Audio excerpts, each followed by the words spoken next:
Hello, everyone, and welcome to Kilowatt, a podcast about electric vehicles, renewable energy, autonomous driving, and much, much more. My name is Bodhi, and I am your host. And on today's episode, we are going to talk about EV news, but there's not a lot of EV news. Let me be clear. There's a lot of tariff news. There's a lot of Elon news. I'm not going to talk about the tariffs because nothing is set in stone at the moment. I'm talking to you Monday, um, February 3rd. And it looks like some of the tariffs may not go into effect on Tuesday, tomorrow. So we'll talk about tariffs and how they affect the EV industry when those things actually happen. Okay, we have a new supporter, and that is Randy. Randy, thank you very much for supporting the show. Randy actually, and this made me so happy. He went to the website 918digital.com, and he went to the contact page, and he sent in a note. So not only did he support us on ACAST Plus, but he also sent an email, and he said some nice things. And I'm not going to read that part, but one of the things he mentioned in the email was last full episode we had where we had news. We talked about Joseph's comments about the um, generator on the Dodge Ram. If you remember that, I had ChatGPT or 11 Labs read that email to you folks. And if you didn't read it, basically one of the Ram variants, Ram EV variants, will have a little generator that will power. Its only job will be to power the battery pack, which I think is a good idea in terms of stopgap measures. Although I will have somebody on in March that has a different opinion on that. He thinks it's a good idea and not a stopgap, but we'll talk about that in March. Anyway, I had said that I have quite a few of the folks that I work with, the firefighters. They have side gigs. They're painters, they're construction workers. They lay tile or brick or whatever. They do it all, really. And really handy group of people to have in your life if you're not good at that stuff. I mentioned that this would be a real benefit to them because they could drive their trucks 90% of the time without needing to use gasoline or diesel, depending on what the generator's charged on, probably gas. But anyway, in a lot of these cases, when you're out and you want to be in nature, you're hauling a trailer. A lot of charging stations don't have pull-through charging. So if you're hauling a trailer, that's not a great way to go. On top of that, when you're hauling a trailer, it kills your your battery. So a vehicle like this that has a battery and a generator is is useful in those situations, which is a valid point. And that was all paraphrased. Please don't please don't take my poor communication skills as what Randy had wrote. But anyway, I agree with you, and that's a valid point, and not something that I had. It's not that I have never thought of that before, because I absolutely have, but I have not expressed that. I don't think most of my examples go back to my friends who are reluctant to buy an EV because of X, Y, and Z reasons, and what would make them buy an EV. But I will say, to Randy's point, a lot of these same friends all have trailers or toy haulers, and they do go to the dunes and they do go camping. Like, I have a friend that I work with in the summertime. He goes up to Flagstaff to Munns Park, and he hauls his camp trailer up there, and he and his family stay in the camp trailer for the summer because it's a lot nicer up there than it is down here because it's so hot down here. And then he just comes down to work. So that's a very valid point, Randy. Thank you very much. By the way, Randy, and you don't have to reply back, but I want to let you know that I replied to your email, but I don't know, because it went through the contact form on the website, if you actually got that email. So you don't have to respond, but if you just let me know if you got it or not, this is a good test. You're the first person who's ever done this, so I don't know if it actually went through or not. But Randy, thank you so much for supporting the show, and thank you for emailing in. All right, let's start our news. The Volkswagen ID.7 will not be coming to North America, which is a real bummer. But yeah, Volkswagen has decided, nah, we're not going to send it. And I'm sure there's a variety of reasons behind that. Maybe one day Volkswagen will change its mind, because I think the ID.7 is kind of a cool car. Speaking of cool cars, Volvo will add plug and charge capabilities to the 2026 EX30, EX40, and EC40 electric vehicles. So this is great news. So if you don't know, plug and charge means you get out of your car, you plug the car in, and the payment system, the connection, everything is just done through the car and the charging station. You don't have to do anything else. Now, I'm sure some charging stations, like if I had to guess Tesla, I don't know if this is for a fact, but I'm sure that would be like supported, and maybe some other charging stations, especially if they're smaller, may not be supported. So it may not work on every single different flavor of charging station that's out there. So that's good news, right? Even if it's not supported by all charging companies. The bad news is that you have to wait till 2026 to get this capability. Current vehicles will not be upgraded with software to take advantage of the plug and charge capabilities. So that is a little bit of a bummer, but it is nice to know that it will be coming in 2026. Hyundai has opened up pre-orders in South Korea, so sorry to the rest of the world, for the Hyundai Ioniq 9. This is a 3-row SUV. Initially, they're going to sell a 6-seater, but a 7-seater configuration is on its way. The trim packages are starting off with the exclusive. It starts with the exclusive, then it goes to the prestige, and then it tops out with the calligraphy. Very fancy. There's some classic Hyundai Ioniq styling, but then it's softer and more futuristic in a way, in my opinion. I think it looks a lot better than the Kia EV9, and I'm a fan of the EV9. I think the EV9 looks really cool, but it's a little boxy. This car is more sleek. If you're curious as to what this looks like, I would definitely encourage you to go to Hyundai's website and check out the Ioniq 9. I really like it. And when I get done recording this podcast, because my wife is looking for a new car after we pay off mine, which will be in June or July, I'm going to encourage her to consider the Ioniq 9. Of course, she gets to choose what she wants, but it's a 3-row SUV. She likes a minivan, but it's got a lot of room because it's 3 rows. It starts at the right price. It's got the right range, but we'll go into that in just a second. But go check it out. Let me know what you think. Bodie, BODIE at 918digital.com. All right. So this vehicle in Korea, not here in the United States or in Europe or anything like that, but in Korea will start at $45,800. It's going to top out at $54,100. It will charge from 10% to 80% in 24 minutes if you're on a 350 kilowatt hour charger. If you're not on if you're on a slower charger, and 350, as we're going to learn, is pretty good, it's going to charge slower. Let's see, tops out at 330 miles of range.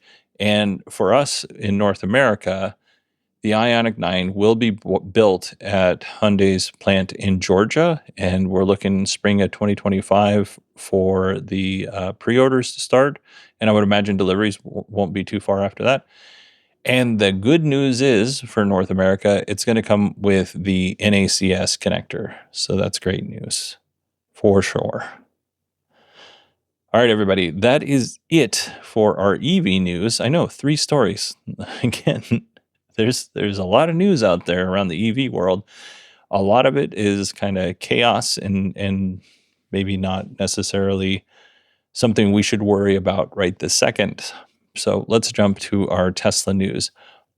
This next story is for a very select group of people who listen to this show. So if you own a Tesla, you bought or subscribed to Full Self-Driving, you pay for Tesla insurance, and you live in Texas or Arizona, this story is for you.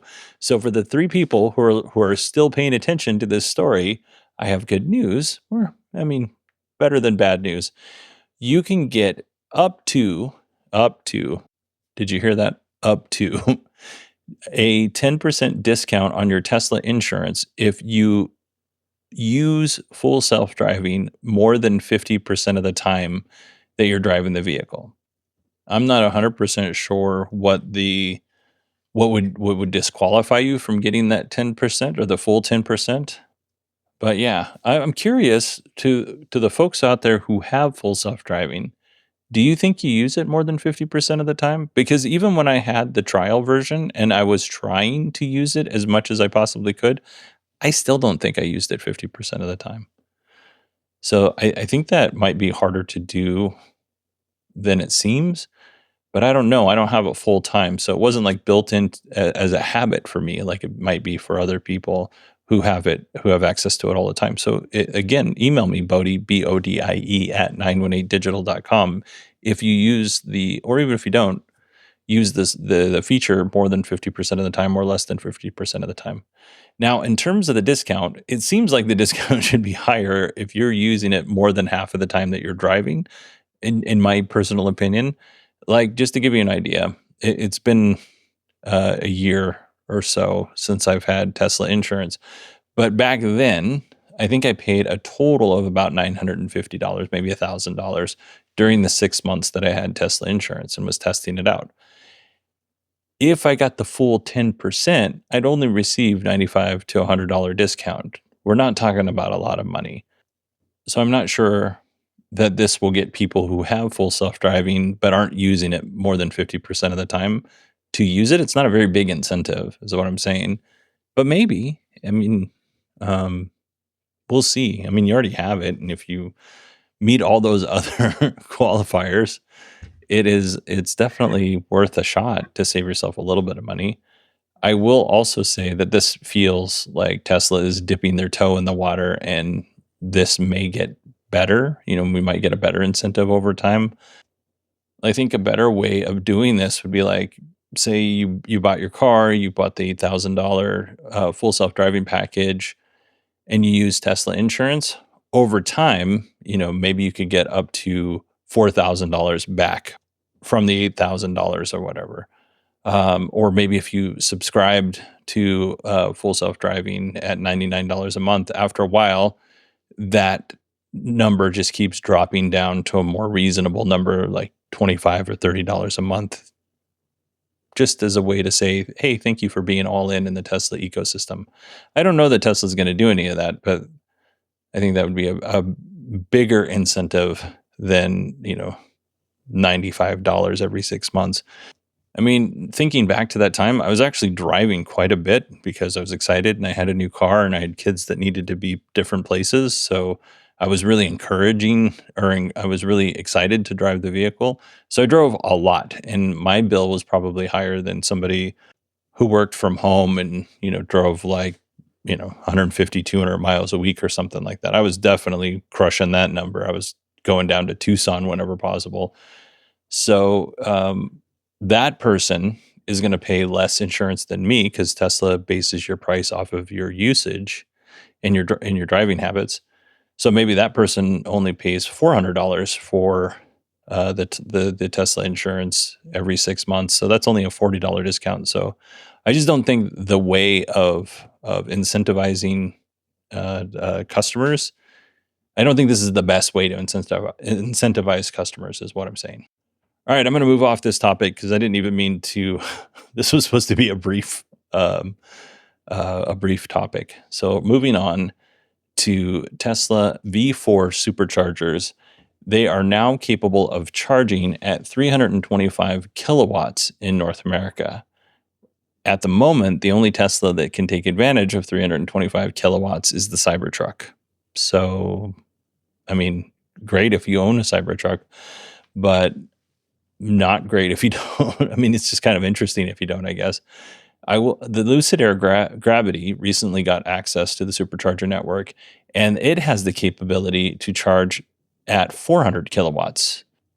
It'll be interesting to see if Tesla gives Lucid and other companies that have this higher end capability of accepting electricity, if they'll give them the full 325 kilowatts, or if they'll, keep them at like 225 kilowatts. Because right now, according to the Inside EV article that I read, they're maxed out at 225 kilowatts.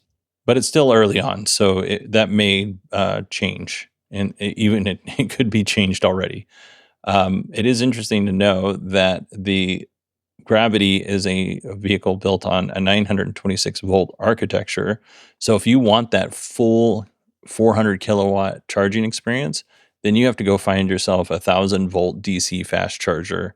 And the superchargers are like 500 volts. So you have to go out and find a 1,000 volts DC fast charger.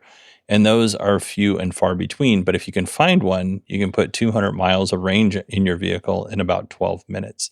And then if you're curious, the Lucid Air, not the Gravity, not the SUV, but the coupe or the Salon, it's capable of charging right around 300 kilowatts, accepting a 300 kilowatt charge, if I remember correctly. And I think the higher end trims, and this is going off of memory, but I think the higher end trims can accept 300 kilowatts, and the lower end trims, it's around 200 and maybe 230 or 220 or something like that. So not as good, but don't quote me on that. I'll have to go back and look that up. All right, here is our final Tesla story this episode. And this is from Not a Tesla App, who I encourage you all to go to notateslaapp.com and read this blog, because it's increasingly becoming one of my favorite Tesla-specific blogs. So let's dive into this. The article we picked today from Not a Tesla App is 2025 Tesla promotions, or at least Q1 2025 Tesla promotions. There are some things that Tesla is doing to try and sell more cars or lease more cars. The first thing they're doing is they're lowering lease prices. So Model 3 long range rear wheel drive is now $249 a month, whereas before it was $299 a month.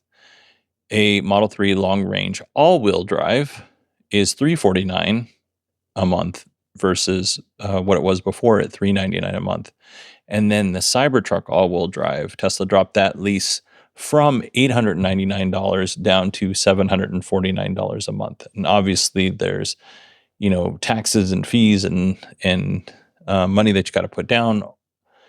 So, do your due diligence before signing up for these leases. But that's one of the things that Tesla's doing to try and move vehicles. Another thing that they're doing is on the referral codes, all trims of the Model 3, the buyer will get a $2,500 discount if they use a referral code. So that's pretty good. On every other vehicle, if you want a Model S or Model X or Cybertruck or Model Y, which I guess would be every other vehicle, it would be $1,000 off if you use the referral code. So that's not too shabby. And then as far as the Cybertruck goes, they're taking between $1,000 and $2,000 off the Foundation Series vehicles that they still have.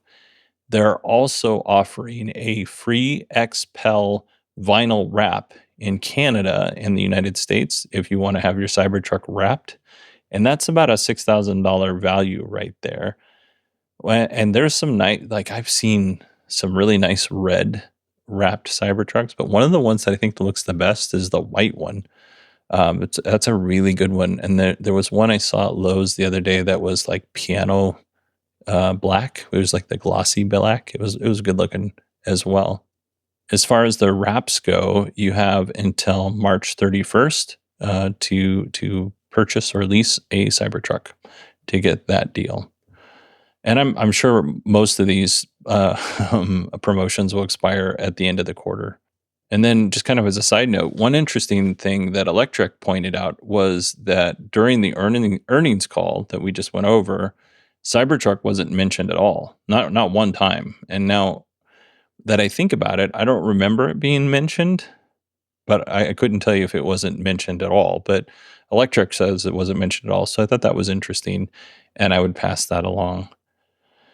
And then, yeah, that's all our news for this episode. But I do have an interview from CES.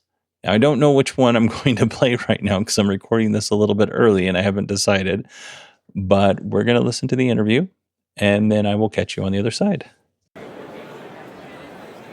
Okay, I am here with Ginny. Ginny is with Evenflow. Ginny, we were looking at some car seats. Not something we typically talk about on the Kilowatt podcast, but what I think you guys are doing with your car seats is really interesting. Why don't you walk us through it? Yeah, for sure. So Evenflow is so excited to be at the CES show, actually debuting today our Evenflow sensory suit technology.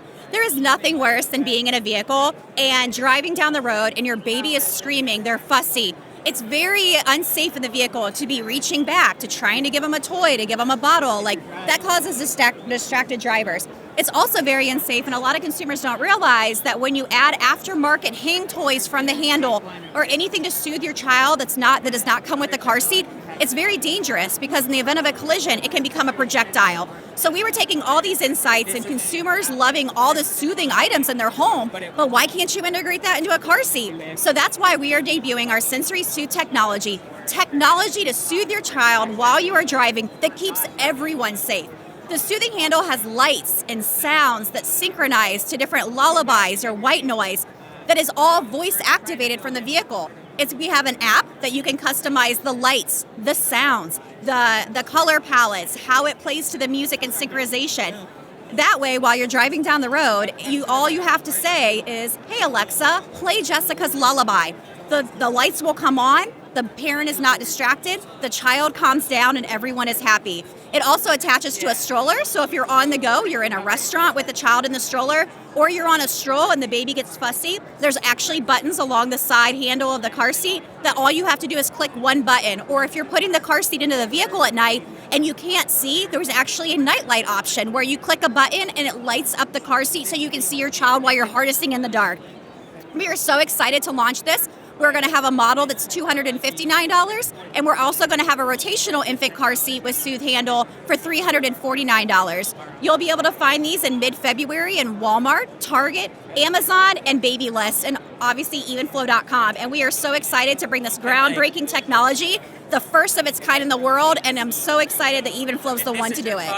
Okay, so when you said, you say, "Hey, a lady," some cars have the Amazon Assistant already kind of built into their infotainment system. So this actually connects to the infotainment system? How does that work? No, so it does not connect to that. It'll connect through your phone. So you have the Evenflow app, and it'll recognize it through the app on your phone. And it's already a preset that you've already customized to your child and saved. Okay, so you can customize a like I used to play the hamster dance song, beat the beat, constantly for my kids to get them to calm down. So you can customize something like that into, I guess, almost like an infant playlist. Exactly. Where it's got the sound, it's got everything. Mm-hmm. And then you just, with iOS and Android, you say, "Hey, lady, soothe the baby." Yes. You say, "Hey, Alexa, play your baby's name's lullaby," and it'll automatically turn on while you're driving. Okay, and now I'm hearing bird noises. I don't know if that's coming from one of the mini bird places. No, it's definitely coming. So right Okay. now I have bird I'm gonna put the noises mic on up there. here. So right now you're going to hear birds. There's wind chimes. In research, we actually found the most favorite is crickets. And we actually have a green color palette that'll actually chirp with yellow when you hear it chirp so the baby can follow it. Oh, that's cool. So I would like to put in a feature request for the hamster dance because I'm telling you, it works every single time. I've never had an infant that it didn't work on. So all right, I'll pass that off to the technology team for sure. Okay, please do. It drives the parents nuts, but it's very good. Okay, so we're looking at, this looks like the infant. Is there anything special with the base? Yeah, so the one that you're seeing right here is our Revolve 180 Light Max Next car seat with Soothe handle. This car seat rotates 180 degrees for ease of unloading and unloading the car seat or your child. So, parents will understand the arching of the back to get your child in and out, bumping your kid's head on the handle or whatnot. So this will make the car seat move to the door board for ease of loading and unloading, or if they're in the car seat for loading and unloading. Okay, and is there any sort of monitoring technology? Because, in a lot of cases, like if I was by myself and I had my kids in the back, they're facing the complete opposite direction than I am. Is there any sort of monitoring in terms of like their temperature or any of that stuff? Yes, I'm actually really glad you asked that. So we actually have our sensor safe technology. Evenflow's actually had this technology for over 8 years now.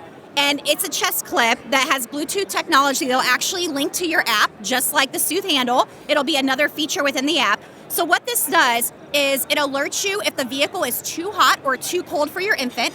It'll alert you if they've unbuckled. It'll alert you if you have walked away from the vehicle and you've left your child in the vehicle, because unfortunately it's very tragic, but you do see those stories in the media. And it also alerts you if your infant has been in the car for too long and you should go over to a rest stop and take a break and let your child get out of the car. And that helps optimize their airways, and it's better for the child's health. Oh, that's really cool. Yeah. All right, so just to break this down, smart car seat, comes with an app, safe for your kids, and actually having bought multiple car seats times two in my lifetime, 250 and 350 is not that bad. No.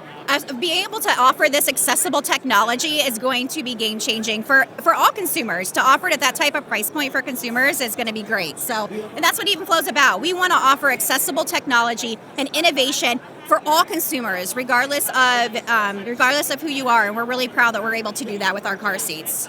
All right, perfect, Jenny. There's a crowd forming, so I'm going to say thank you. Yes, thank you so much. How would people, obviously in February they go to Walmart, but where would people find Evenflow? So you can go to evenflow.com, Amazon, Baby List, Walmart, and Target. You'll find our items. Perfect, thank you. Thank you very much. All right, what a great interview from CES that I don't know which one that I inserted in there because I'm recording this early. But I would like to thank whoever allowed me to interview them. It was very nice of them. Thank you so much. If you would like to email me, it's Bodie, BODIE at 918digital.com. You can also find me on X at 918digital. And I appreciate everybody listening. I appreciate Randy for going to ACAST Plus and signing up and supporting this show. And I know that I owe our patrons a patron shout out. I have plans. I have plans for the patron shout out, probably March. So, all right, everybody, thank you very much for listening. And I will talk to you. Let's see, today's Monday. So I'll talk to you on Friday.